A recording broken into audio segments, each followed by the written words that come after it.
The Combat Jack Show hoodie is available today at teespring.com/Combat Jack Show.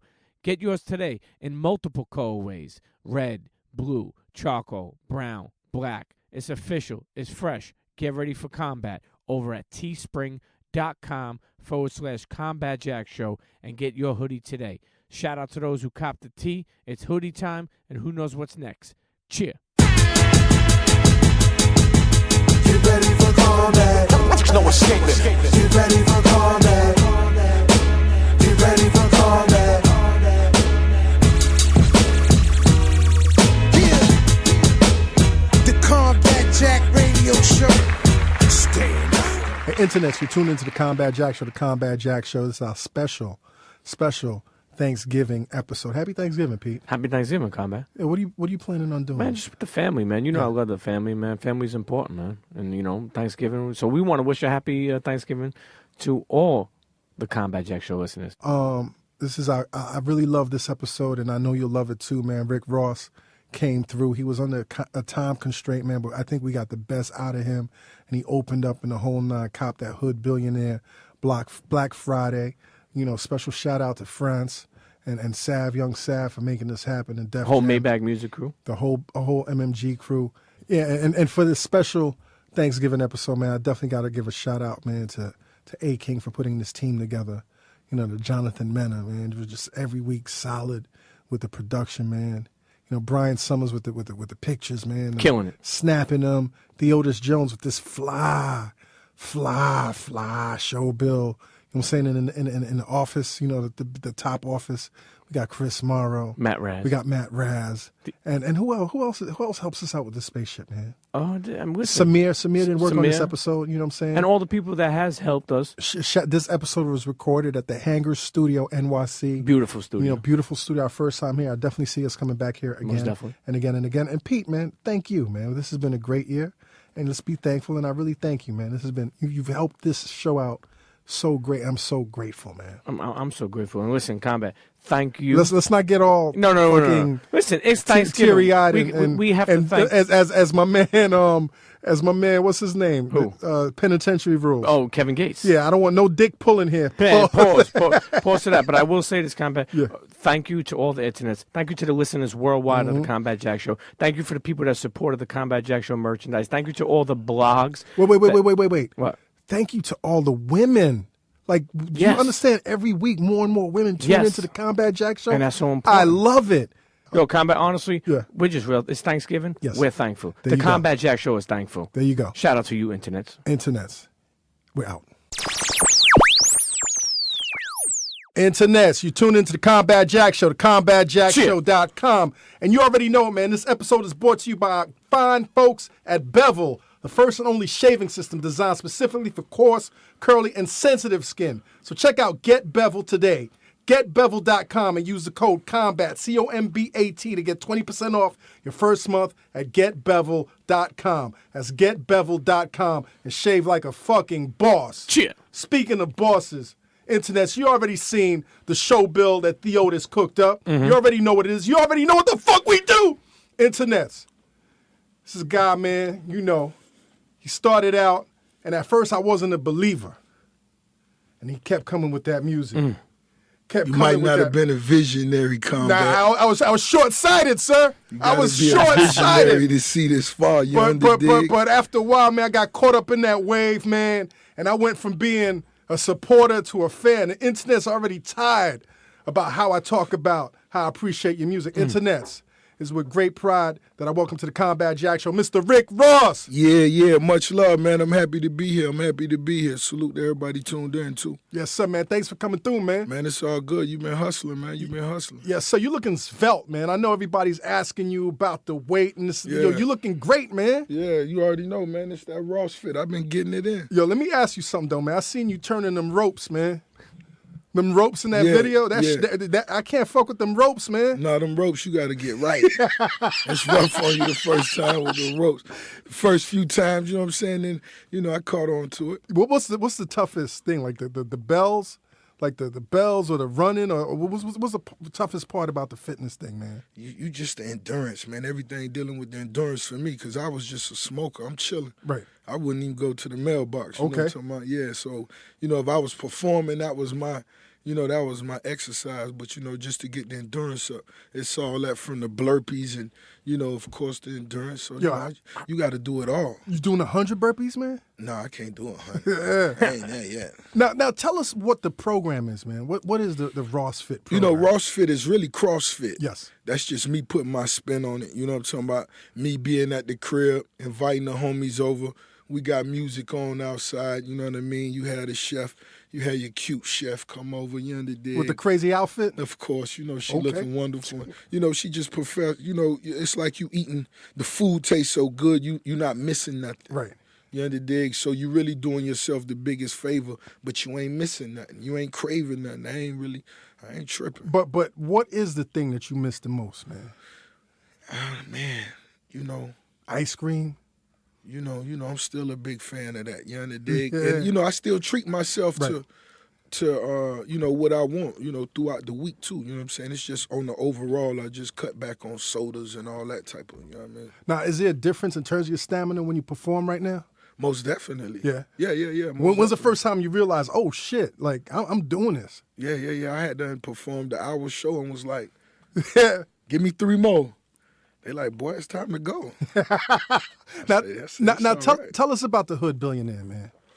Hood Billionaire, the title for one is just that for me, that represents somebody that could just do for you and yours, whatever that is, you know what I mean? To me, Hood Billionaire, even if that's just you taking your son to the park, you know what I'm saying, doing more, than I got, the dig. I ain't never get to go to a Dolphin game as a youngster. So to me, that's being a Hood Billionaire. If you taking your youngsters out and you doing it big, or you just doing whatever it is you want to do, it don't have nothing to do with the level of paper you got, because of course I'm not a billionaire, but as long as you doing what it is you want to do, what's the difference? Because being a billionaire, being rich, being wealthy allows you to be free, right? Believe that. Now, I was looking at some old interviews of yours, man, and you've always been talking about wealth and money and getting those money bags and the whole nine. Right. And, I've heard you reference also Napoleon Hill. Right. Like, have you actually read Think and Grow Rich, man? Of course. Yeah? Yeah. What else do you read, man? Man, it's just a lot of different books like that, you know the dig? And, for me, I read, a lot of different books, whether it's religious, whether it's a Napoleon Hill book, a Robert Greene book, because to me, just like when I met the legendary, the iconic Mr. Farrakhan, when I met him, I told him, I absorb anything that's good for, for black men. Whatever good for, to make me a better person, that's what I'm gonna absorb. So he gave me so much game, you dig, and that's just how I move. So most definitely, it's about paper. It's about getting in power. It's about sharing that wealth with your team and, those around you. And, I just feel like, the ones that really look beneath the surface could see and understand what we got going on here. Now, Napoleon Hill is a process. You know what I'm saying? Think and Grow Rich. For internets that don't know, it's a classic book written in the 40s. After one of his many classic books. Yes. But it's a process to actually think and grow rich, man. When did that actually click for you, man? Really just, really I just felt being independent and doing as much as you could for yourself and keeping that circle, keeping it tight, keeping that vibe. And that's what I feel hip-hop is. That's what I feel this culture is. This is a community. And this is for everybody that want to come in this and do your thing. And, ain't nobody more important than the next, regardless of your power, your finances. We all got the same shot. You underdig? And if you're an artist, you could be, on tour with Pharrell in 2 weeks. You underdig? And that's the beauty about what we doing here. And, that's what I just want to make sure we keep that going. And I feel that all falls back in line with thinking and growing rich. Yeah. What's your favorite Robert Greene book, man?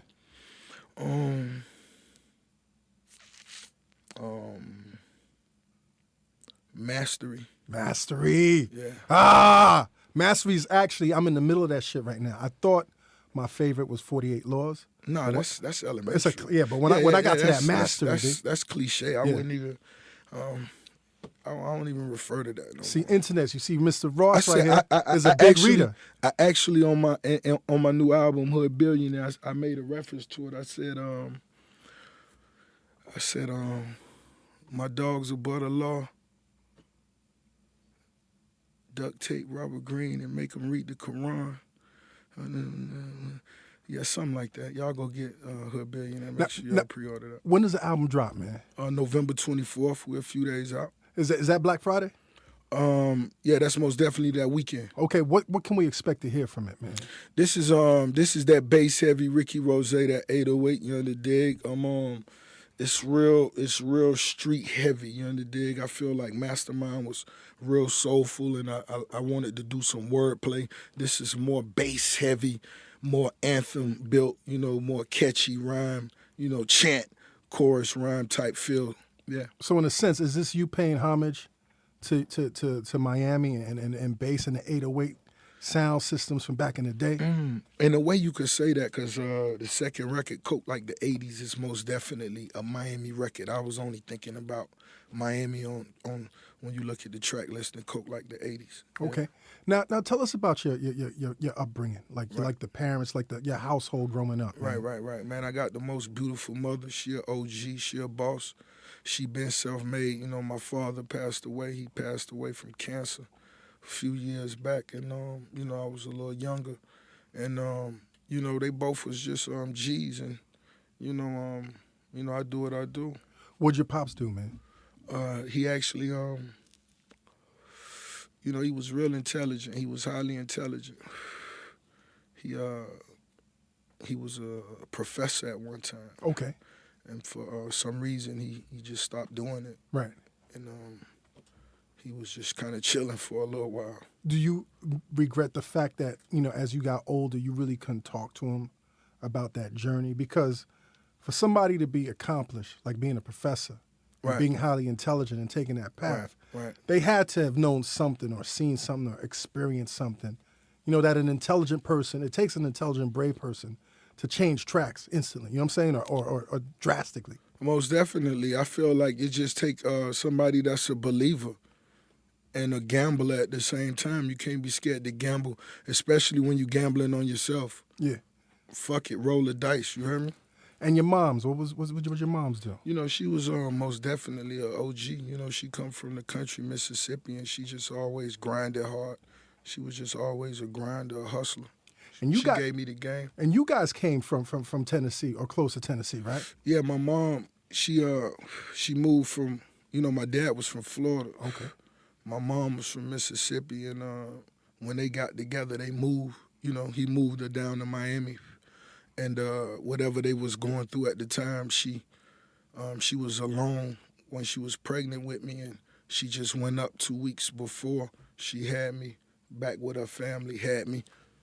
Then came back to Miami, so I've been in Miami my whole life. How many siblings? I got one. Okay. You the oldest or the youngest? Youngest. Okay. Baby boy. Believe that. Baby boys are always blessed, man. Boss. Yeah, so what was your first rap experience, man, that you could remember? I remember my first great rap experience was when I heard Two Live Crew, "Hey, we want some pussy." Yeah. How old were you, man? I was in elementary school. Okay. I just remember being in elementary school and whoever was playing it and it hit the school like a damn tornado. I was like, "Hey, we want some." And of course, you know, it was written in a way when you could have heard it for the first time right then and joined in right then. So that shit was just, yeah, that did it. And you have a great story, man, about your Big Daddy Kane really, really inspiring you to rap, man. Yeah, Big Daddy. You know, me just, you know, every time I put out an album, I always reflect back to, you know, the things that made me want to do it and go so hard. And you know, a lot of people, you know, I absorbed, me coming from Miami, you know, what was popping was bass music, you know, chicks dropping it low, you know what I'm saying? Pop that ass, pop that ass. I loved it. I watched all the videos. I supported it.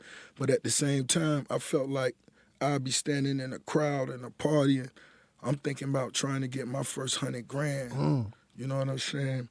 So my music was different. I knew I didn't fit in with, you know, this. This is my background, this is my vibe, but I wanted to tell more stories like the West Coast.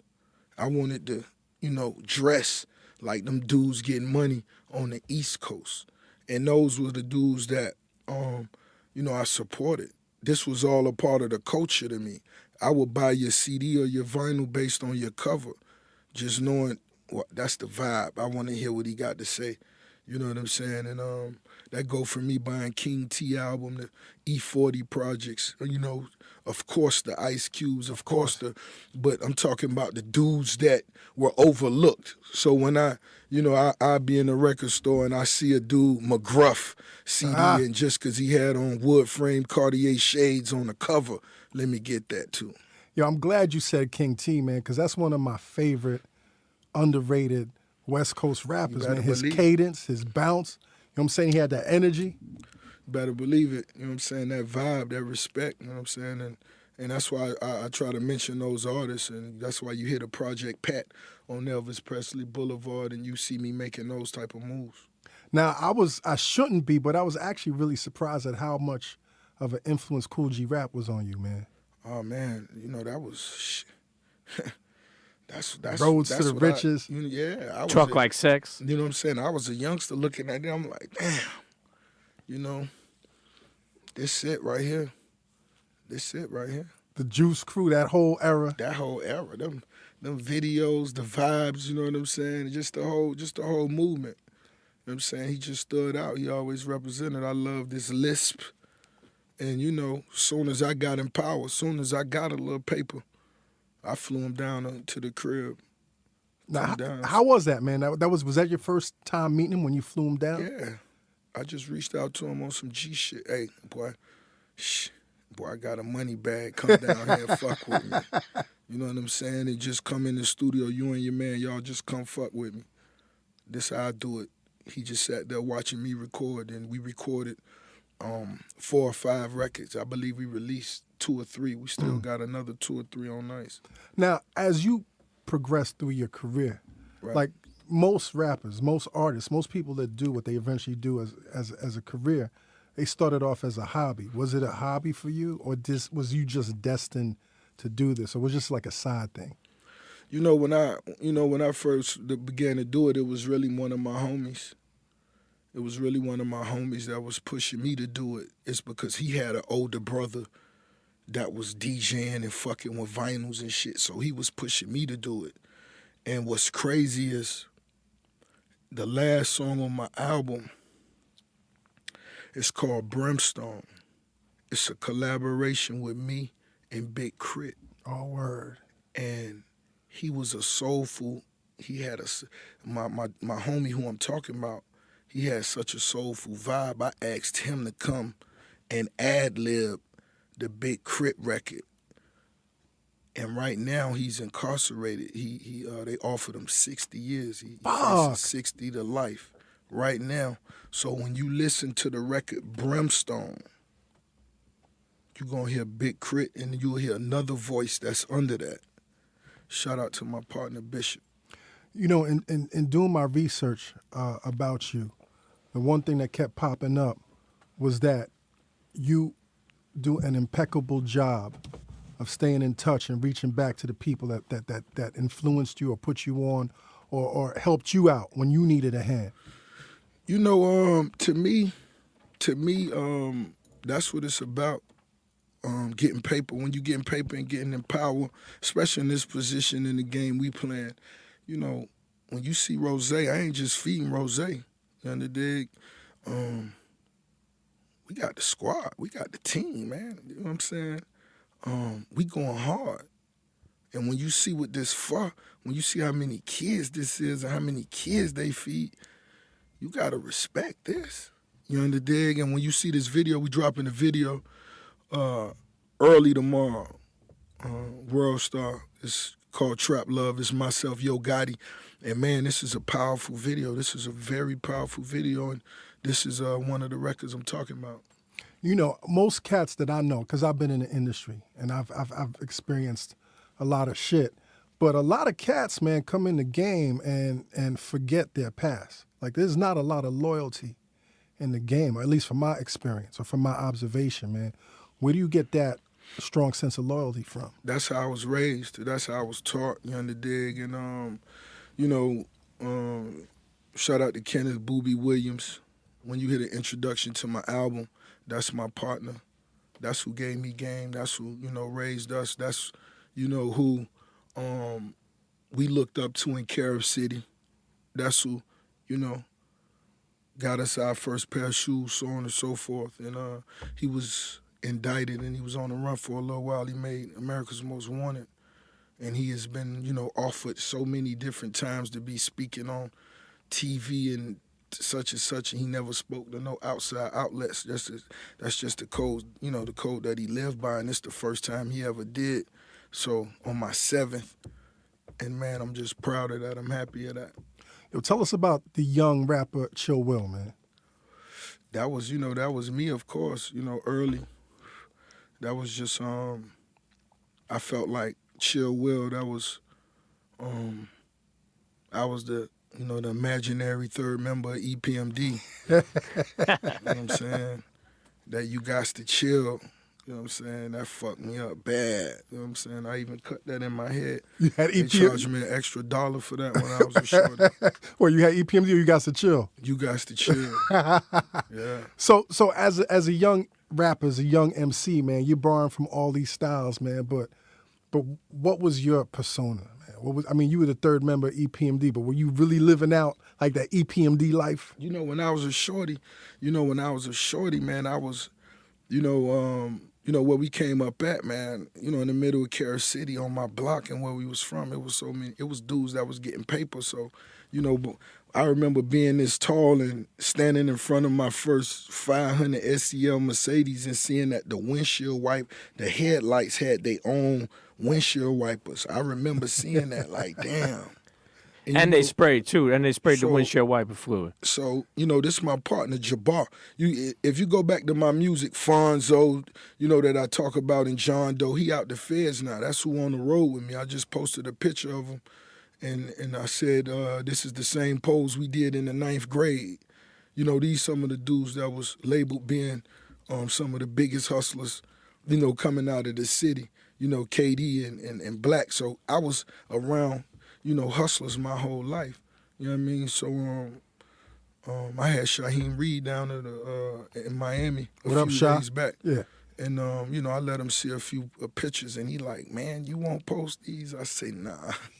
No, they're not going to be on Throwback Thursdays, man? Nah. But, you know, we was wearing bust-down rollies, man, before I was still a teenager. Yeah. What kind of student were you, man? You know, I always had swag. I always had the gift for gab. You know what I'm saying? So, you know, the teachers always showed me a little love, but, you know, just being real, you know, math and, you know, those other courses I really wasn't good at. We spoke to Greg Street. Right. Tell us about the song Willie Bananas. Yeah, Willie Bananas. That's a record that I did for Greg Street years ago. That's when you know, when I left Miami, you know, it was crazy down in Miami. I left Miami, and I linked up with my partner, Tony Draper, and he took me to the studio over at Greg Street crib, and then I just ended up recording in there day after day. Suave after House, day. right? Yeah, Suave House. Now, Greg thinks that the Willie Bananas song is the very first song that you ever got paid for. Is that true or not? That might be the first song I got 5,000 for. What? Yeah, real talk. Now, coming up, man, you also developed a reputation for being a great songwriter. Right. You know, and you were writing songs for cats, man. Is that something that you enjoy doing and still enjoy doing? Man, you know, a lot of times, really, I'm gonna tell you, you know, the funniest thing to me, you know, is a lot of times when you pen a song and the you know, the critical acclaim for it is there, and you know, you may release a song and you know, those same writers might not see that vision. Right. It's like, you know, it's just, it makes you smile. But, you know, that's the art, you know, the dig. And most definitely I've been writing songs for, you know, other artists for a long time. You know, listening to your music and listening to you rap, and sometimes the complex things that you get into, you know, I recognize, you know, your talents as a songwriter. But you know, people that look at the surface, there's a lot of people that don't consider you like a great songwriter. Does that get frustrating, man? Not at all. Not at all. This ain't for everybody. Right. My timeline ain't for everybody. You know Okay. what I'm talking about? You know what I'm saying? And that's what it is. Like, you know, everybody ain't on my wavelength, and I ain't on everybody's as well. Yeah. I ain't gonna come to everybody's show. And that's a good answer, man. It's a lot of shows. That's a good answer. It's a lot of shows, and I can't go. It's certain ones you just. It's all good. You can't pay attention to everybody out, you know? I mean, people ain't on my wavelength, well. You know what I'm saying? They ain't under dick. Yeah. I was looking at your interview with the homie Elliott Wilson, man, and you said that you might eventually do a song called Ghost Rider, man. Have you done that yet, man? Is that on Hood Billionaire? It's not. But you know, I actually thought about that. But you know, just keeping it real, I would never. You know what I'm saying? Ruin, you know, some great relationships I got. Right. I never do that. So was the intent when you were talking about it, like it's like, yo, I know if it would fuck the world. It'll fuck the game up. If it was exposed to songs that you wrote. Oh man, yo, of course. It's Rose. I done said some of the catchiest shit. Yeah. I done said some of the catchiest shit in the last since I came in the game.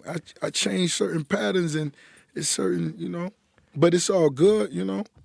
Yo, we ain't tripping. What was it that actually made you leave Miami to go to Atlanta? I haven't left Miami. No, but when you went from Oh yeah. Nah, it was indictments and things going on. It was too hot. It was a lot of different things that I had never seen that was going on, and like almost to the point I was like the last one left, kind of like when you look around. You were on the run from the Jakes. No, I wasn't on the run. They ain't want me. It was just. Oh, okay. It was just real ugly. Yeah. So when you got to Atlanta, man, like, so you influenced on the shit that you're listening to on television and on the radio, as well as the JT Moneys and the 2 Live Crews and the whole nine. How does your ear change when you get to Atlanta?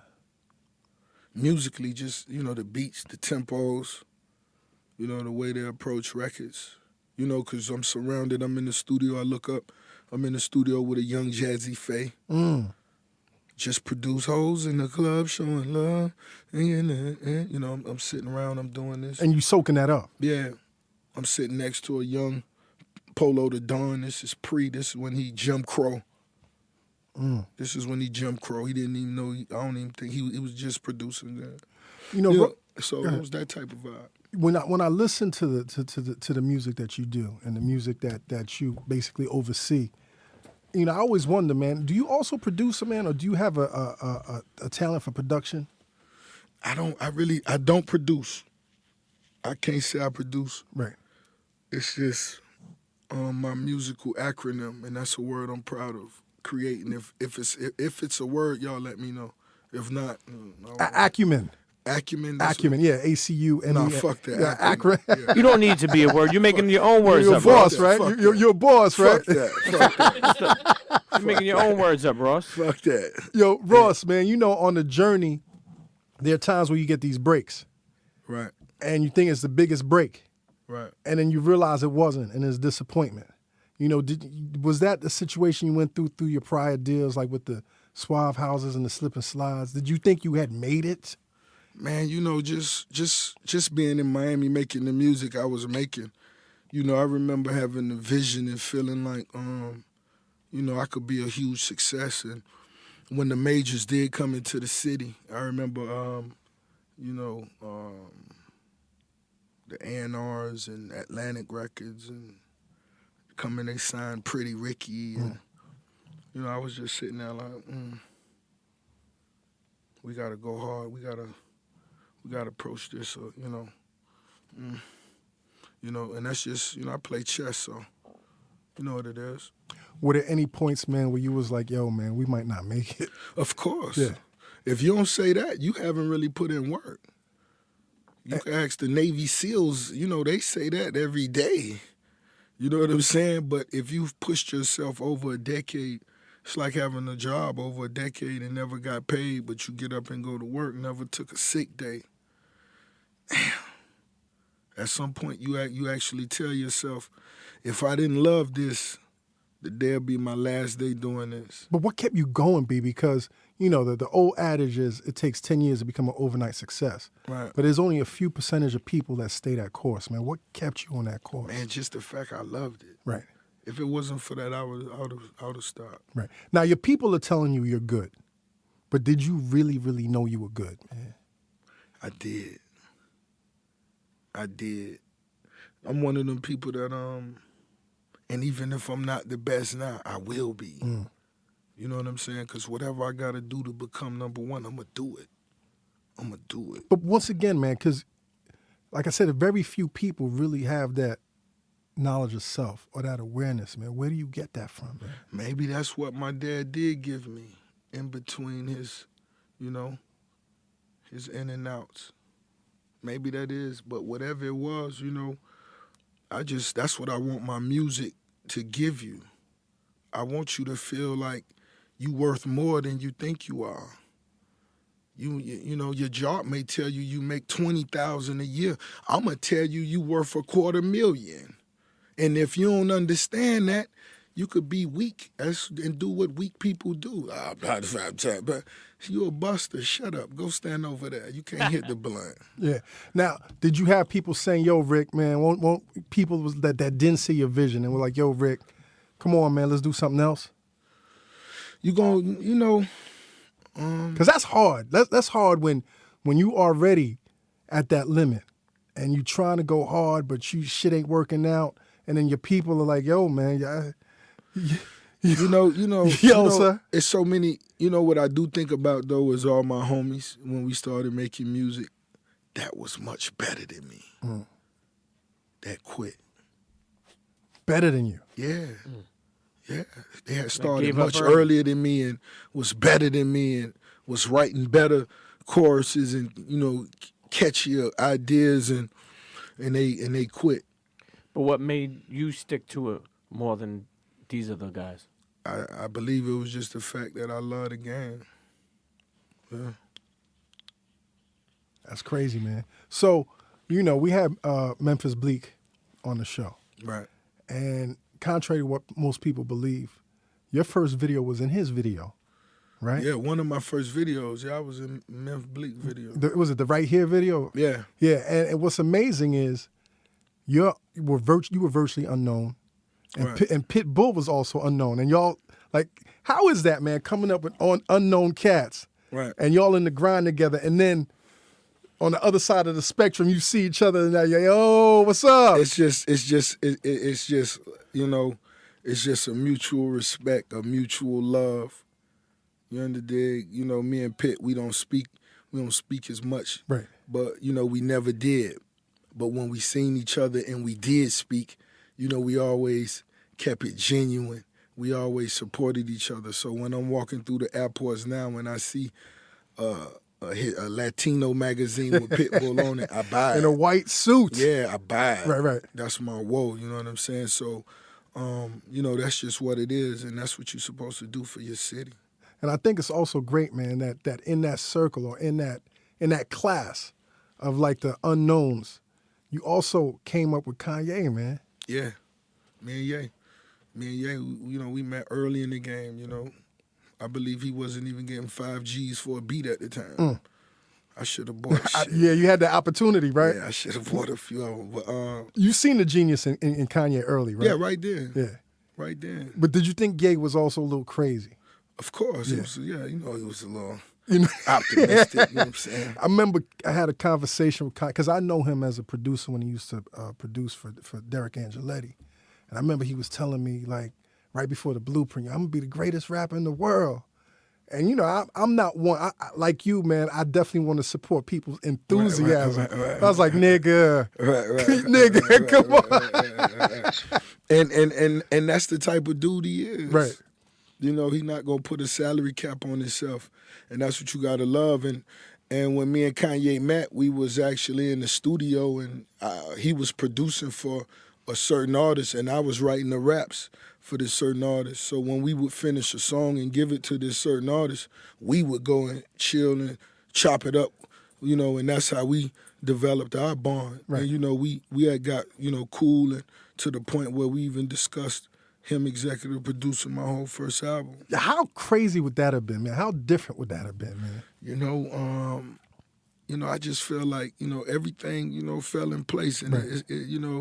it went the way it's supposed to be, you know. But like I tell them, you know, we never know what we may do. We never know what we may do. Yeah. Listen, let's go to a quick break, man. But before we go to a quick break, internets, once again, I want to tell y'all that this episode of the Combat Jack Show is brought to you by the fine folks at Bevel. And we're going to do something different, man. Usually we have people on the show and they give their testimonials. But today, Tristan Walker himself, the president of Bevel, knew you were going to be on the show, man. And he wanted me to bless you with this shaving system, man.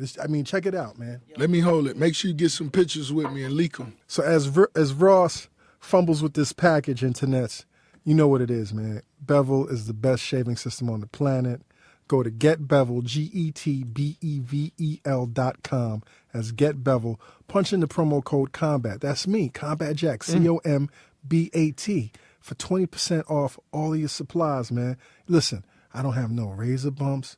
I don't have no neck bumps. You know what I'm saying? This is the best shaving system on the planet. Tristan, you're a boss. Listen, it's a perfect gift for the holidays also. Yeah. You want to give something to your significant other? Your husband or your boyfriend or whoever it is. Bevel. It's the official tissue. And Ross, I hope you enjoy that, B. Bevel gave y'all that check. Cheer. Hey, yo, internets, you tuned into the Combat Jack Show, the CombatJackShow.com, Cheer. man. We sitting with Rick Ross on the eve The biggest boss in the game, the Black Bottle Boy, you hear me? of the release of his 7th studio album, Hood Billionaire. The streets made me do 2 this year. 2. Yeah, how do you drop 2 albums in 1 year, B? I'm still fucking with the Mastermind. Of course, man, Mastermind is timeless. I'm still fucking with Devil Is a Lie. Of course, Devil Is a Lie. That, you already know, man. That's a lot of timeless music on that. And this is a different vibe. But Right. you know, I was always a mixtape art. You know, I love putting out mixtapes. You know, I always love putting out album, mixtape, just like that. And I said, you know, you're gonna really be a boss, nigga, when you do an album and an album. And It reminds me of the old tradition of Def Jam, when you would have DMX that's what we dropping doing 2 now. albums. Shout out to Def Jam Records, nigga. Def Jam Records and Power. They fucking with Rose. Yes. You heard me? Yes, sir. Put this shit on my back. Let's get this paper. You heard me? Ross, your life changed once you put out Hustling. Of course. Like that. Did you know that was the record? I did. When I got the beat, you know what I'm saying? I got the beat and I took it and I gave the beat to my partner. I said, hey, tell the DJ to play that bitch. I'm gonna just rap the one verse. I hadn't even recorded. I went to the club. Trina was having a show at this club. And the DJ loaded that bitch up. I went out there and rapped the verse. And the crowd was, you know, just fucking with me. But I remember the look of this one dude. That motherfucker was looking like, boy, that shit. And I just said, okay, let's handle our business. I went and recorded that motherfucker. So Cypher Sounds, here's the record. Mm-hmm. And the story is he brings it to Jay-Z, and that's when you get the bidding war and the whole 9. Big time. Yeah, tell us about the first time you met Jay, man.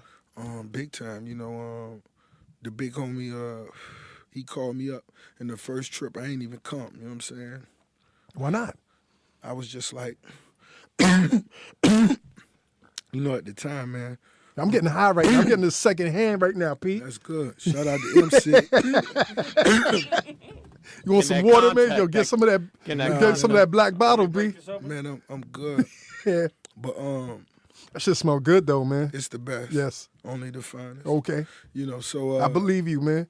So, you know, I was in the middle of a bidding war. Every label in the game was over 7 figures offering me, you know, a check. And Jay, sent the word out, you know, for me to holler at him. And I was just like, you know what I'm saying?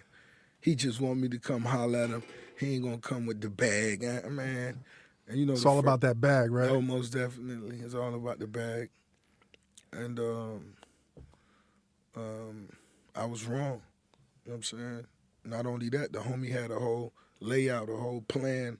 Like, let's get to work. You know what I'm saying? Right. Not just on some chill shit. Not on no EP and nah, we ain't doing that. Like, let's go to work.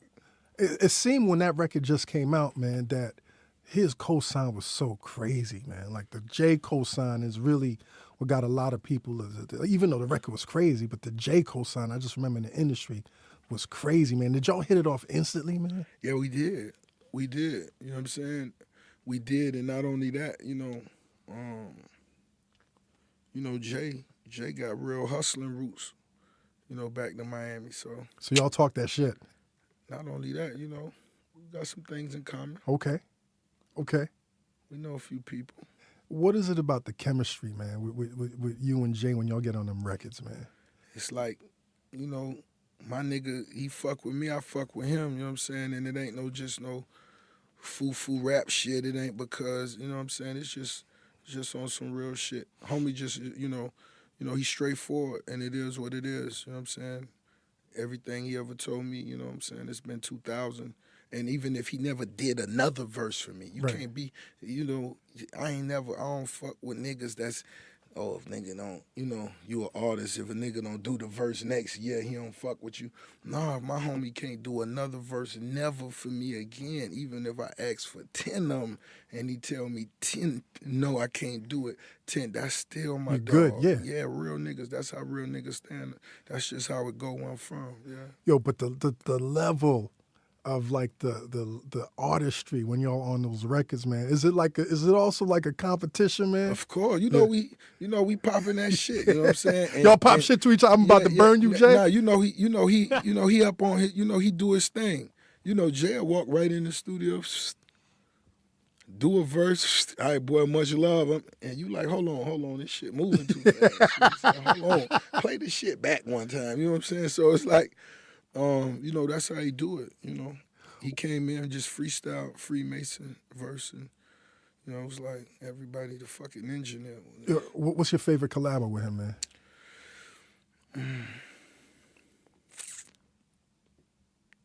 I'm gonna say Maybach Music. Yeah, my favorite is that Freemason, man, because you're really kicking some knowledge of self shit, man. Like Right. that it was no caterpillars. It was just a whole bunch of niggas. That shit took me there, man. It took me to the pyramids, man. Right. Freemason was powerful, but even like Fuck With Me, I Got It was really just, I felt like back and forth, that was some powerful shit that you just did. That was dope. some boss mafia type shit. That was dope. The devil is a lie. That shit is crazy, B. That shit. We do dope shit. You know what I'm saying? We always pull out some fly shit and we give it to him, and that's how it is. You never know, man. The homie, you never know, man. You never know. Who else you enjoy collaborating with, man? Like in the studio. Like, I can't wait to get in the studio with this person. All my family, of course, you know what I'm saying? Free Meek Millie, everybody that's listening, hashtag Free Meek Mill right now, Free Meek Mill. I love, of course, working with all my niggas. You already know that, you know what I'm saying? Fat Trail, them niggas. When niggas like Fat Trail come to your crib, it's like, it's different for those days. Yeah. Fat Trail and them ain't, how it's rappers and then there's niggas like Fat Trail, these niggas who really, this shit is for real. Them niggas, you may come downstairs and it's 4 hoes and all type of artillery. It's an event. It's an event. It's a nigga event. Hey, you know what I'm saying? Them niggas, Fat Trail come get the Ferrari nigga and go to King of Diamonds by itself, come back with 3 bitches. Like, it's different. So it's like, these the dudes I love, and, I love to get it in with them. I was watching your latest video with R. Kelly. Yeah. And I like the record. Congratulations on that. Appreciate it. And there's a lot of things going on in there, man. This is not safe for work. I'm saying Right, the opulence and the real estate and the whole nine. Right. But my favorite frame in there is the frame with you and Jeezy. Like the frame, like the shit seems so genuine, B. Like, how is it working with Jeezy now? Like, you talked about it before, but it seems real genuine, not like a, let's make peace, and then this is Nah, you wouldn't do that. Let's make peace. That shit I wouldn't do. If it ain't real, I wouldn't even do it. I just rather not fuck with you. I don't give a fuck. I'm not losing nothing. right.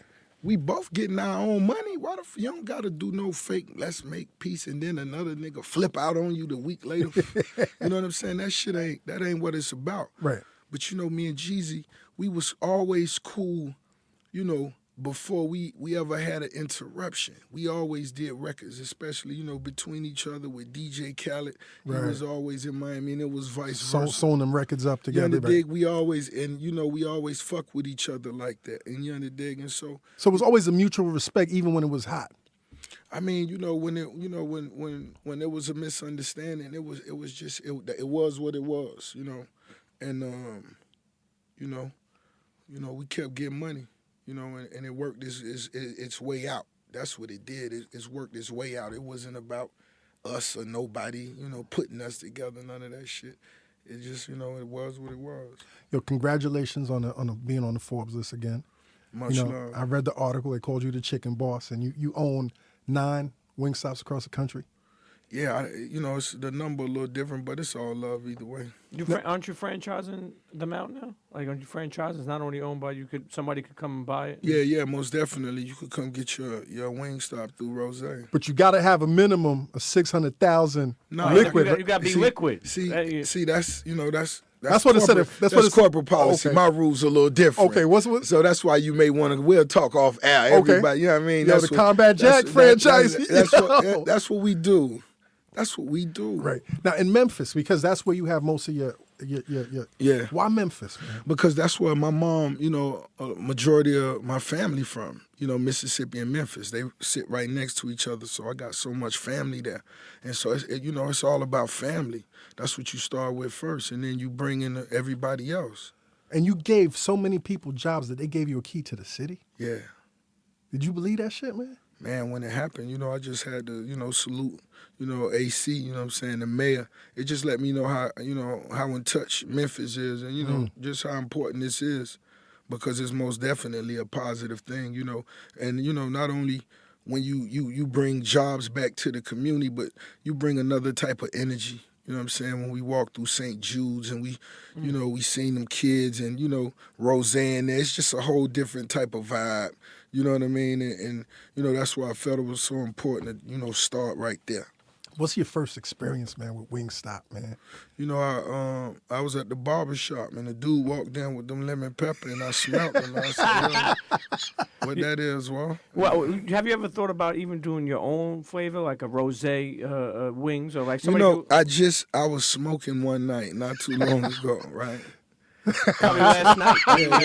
Yeah, not too long ago. And I told myself, yo, I'm going to come up with my own flavor. I need to get my name. I need to get the name of the flavor. Glazed pears. Yeah, man. Yeah. Let me get a cut. I see you come back. Yeah. I see you, baby. Yo, man. Oh, another thing that I really get a lot of enjoyment, man, watching from the outside in, man, is your relationship with Puff, man. Believe that. What's your relationship? Like, describe to the internets, man, what your relationship with Puff is. That's of course that's my big homie, but he moved to Miami years ago. So he was in the city and he wasn't just, another dude living on Star Island, but he was actually in the community.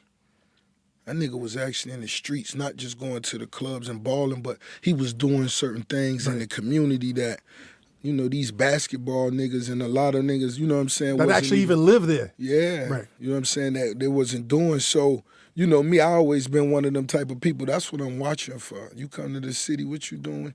What high school you went to? You know what I'm saying? Who you talk to? You know what I'm saying? What you doing? And he most definitely always did that. You know what I'm saying? And, he was always a player. So, then when we started doing little business ventures, he started giving me game, doing this and that. I done got a lot of money with homie. What's the most important thing you learned from Puff? Just he party as hard as he do, but that man religious as hell, you know the dig? And I don't want to say it like that, religious as hell, you know the dig? But, my dog he extremely religious.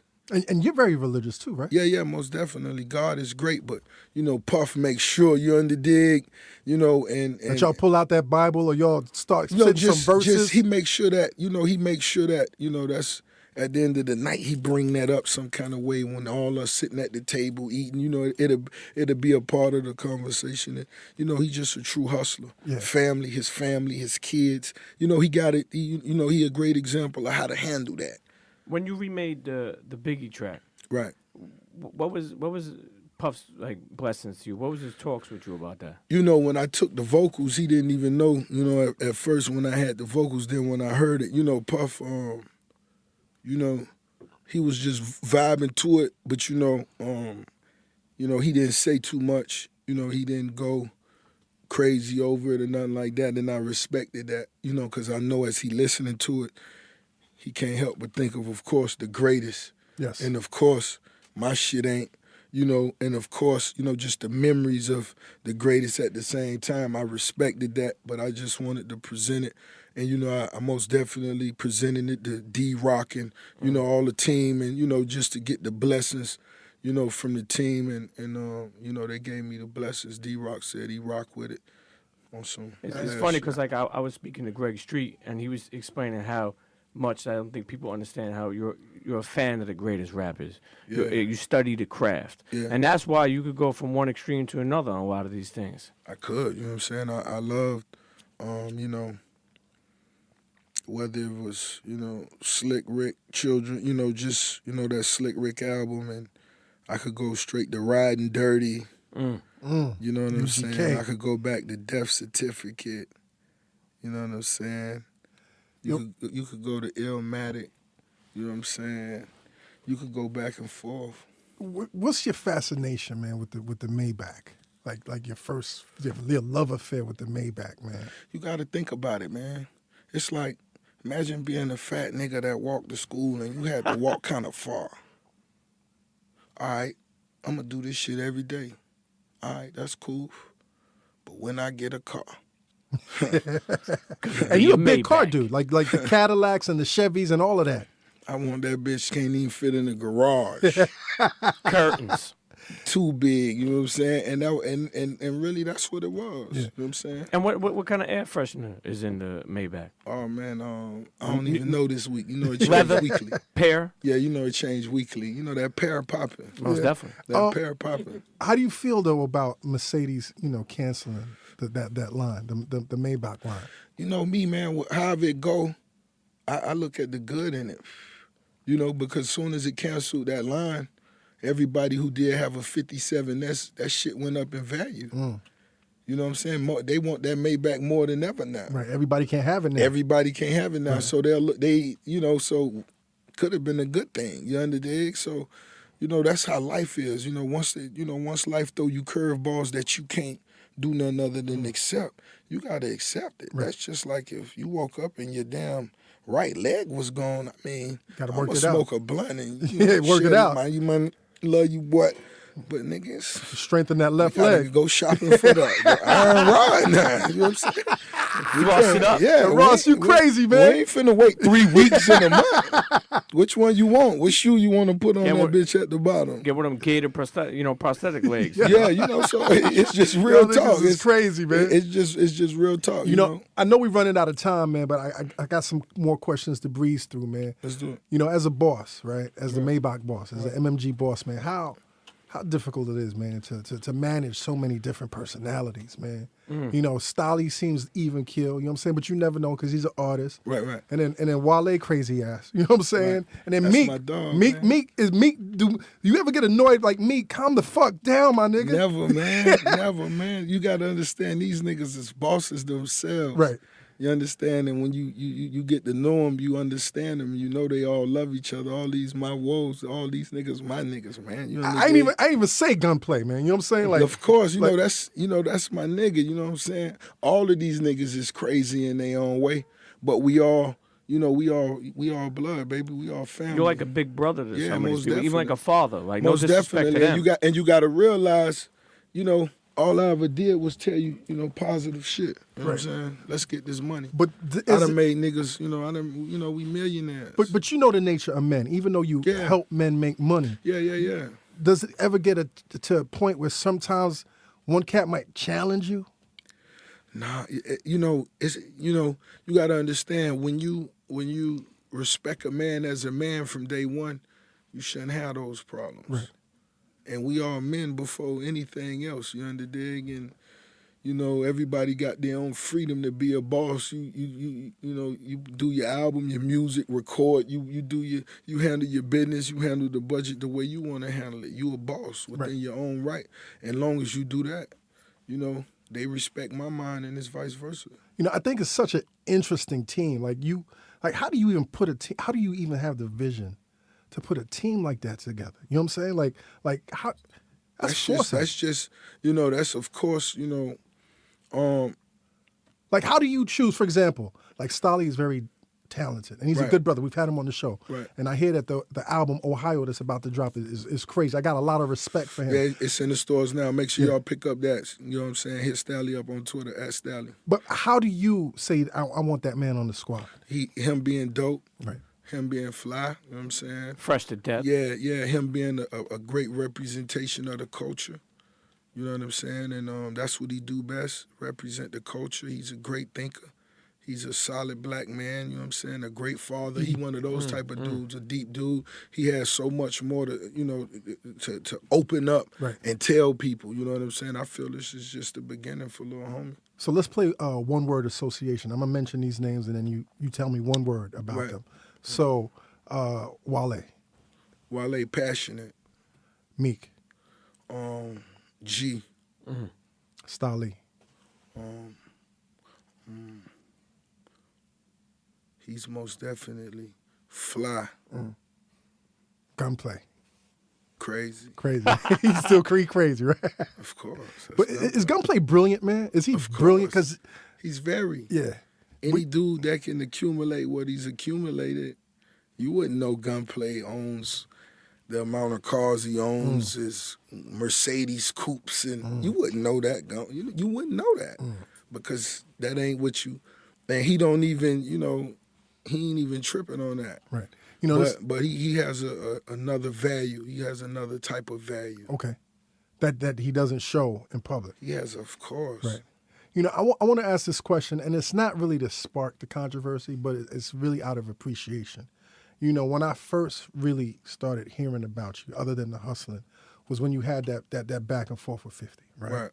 And, as an outsider looking in, not really familiar with your talents and your music, I was like, damn, 50's really getting at him. You know what I'm saying? So the public opinion was that 50 was getting at you, right? Was it? Yeah. I mean, me being the public, right? So then you drop Deeper Than Rap. And that made me really say, let me hear what Ross is saying. You know what I'm saying? So when I picked up that album, dude, I was amazed. I was amazed. Right. So during that time, man, what is your mindset? Are you just not ignoring the pressure and just saying? I said I'm on stage. Yeah. I got the lights on me. Yeah. It's time to do it. So you saw that as an opportunity. Of course. Right. And were you confident that your music was going to drown everything out? Of course. I initiated it. You can't see the moves. Wait. You gotta understand. Look at the pattern of the moves I've made. You're really good at chess. I gotta play you, man. I've been in the game since 2006. Yes. I've been a part or executive produced how many? 15 albums. The branding we're a part of, the association, the paper we getting. I mean, are you serious? Of course. But some people didn't even see that at that but time. They don't even matter. You made them. They're donkeys. Like that's the thing. Yeah, they were donkey of the days. But you made them believe that. I remember walking. It's funny when Combat says that. I remember being around all different Brooklyn neighborhoods and people feeling somewhat of the way he was saying. After that drop, that's it. People. You made people believe. For real. And it's, as a rap fan, what I appreciate is when somebody convinces me. You know what I'm saying? Like somebody that I might not be fucking with at first. At the end of the day, homie them was at the top slot, you know, having issues with whoever was having issues with Joe had just mentioned the homie Khaled name. You know, I just felt that, you know, it would only be so long before me and him had a misunderstanding. Right. And where I come from, we always hit first. Right. You under dig? And basically that was just what I did. Okay. I respect that, man. I respect that. And I appreciate that because that's what brought my attention to you. You know what I'm saying? So I definitely appreciate that. You know, my last question, man, you know, there's a lot of shit going on right now, man, with black men. You know what I'm saying? Florida, you know, Trayvon and the whole nine. There's a lot of shit going on, man. And, you know, it's a critical juncture, man, where, you know, how we speak to each other. You know, what we say, the messages that we say. You know what I'm saying? And it's at a point where, you know, I can embrace the ratchet, we can embrace the negativity, but it's at a certain point, man, where I feel that we got to really turn in a different direction, man. Like, what do you feel about that, man? Like, because you have your valuable voice, you have a very valuable voice, a very influential voice. People listen to you, man. And what do you feel about that, man? I feel, you know, being the boss of your life is the biggest, you know, position you'll ever have. And, you know, we all have our own levels of responsibilities. You know, I have my own responsibilities and who I'm responsible for. And, you know, that goes for everybody. You under dig? And I'm just one of them people that, you know, when I come to the table, you know what I'm saying, keep it clean, fair. And so when I look at everything that's going on, just being a realist, me being a realist, you know, of where we come from and what's, you know, it's most definitely got to be changes. It's most definitely got to be more communication. It's most definitely got to be, you know, certain things like that. And I say, you know, things got to be done. Niggas ain't got to really talk about it. Okay, I got that. Hood billionaire. Hood billionaire. Right in time for Thanksgiving. Right. What you doing for Thanksgiving, Rick? I don't even know. Actually, how was Thanksgiving different? Like now that Ross fit, you know, and you've been eating more healthier. How was Thanksgiving now in 2014? No tofu turkey, right? Never. Never. But how was Thanksgiving at your house, man? Like you have it in your house? Man, you know, of course, you know, growing up, of course, it was Thanksgiving. You know, all the holidays, you know, we always represented. But I can't remember the last few Thanksgivings what I did. Because you just been moving, right? Yeah. But if anything, if I could just pop in on my mama and kiss her on the cheek and grab a plate, I made it. That's beautiful, man. Can't nothing be better than that and, you know, kiss my kids on their cheek. Family, man. That family shit. That's it. Yo, Rick Ross, thank you for blessing the Combat Jack Show, man. Much love, Walt. Internets, look out for that Hood Billionaire dropping 11/24. 11/24, man. Cop that. Yo, thank you so much. Yo, Pete, another episode, man. Nah, listen, it's a special one, man. And you know, you beat the odds, man. And you're inspiring people and you're empowering people, man. But guess what? He's wearing that animal on his back, too. We all got to beat the odds. Most definitely. Because, you know, we all in that same maze. Everybody living that life and in that same maze. You under dig? And that's what this music about. That's what the message about at the end of the day. But even think about this as an ending. You said the lights were on you before. The lights are still on you. You're showing people about getting fit. You're putting quality music out there, and you're showing people how to be entrepreneurs. That visionary shit you were talking about when you just came in. That's what it is, Ross. You're a visualist. Internet. I like that. The visualist. Internets, you know what it is, man. Dream them dreams and then man up and live them dreams. Because life without Free dreams McMillie, free black and McMillie, white, free and the universe McMillie, flows in free technical McMillie, color free and McMillie, surround sound. free McMillie. Free Meek Millie. Hood Believe billionaire. that. In Believe stores. that. 11/24. Go cop that. Believe Cheer. Numinati! This episode of the Combat Jack Show was produced by Jonathan Mena, executive produced by A. King and Chris Morrow. This is an official Loudspeakers Networks production.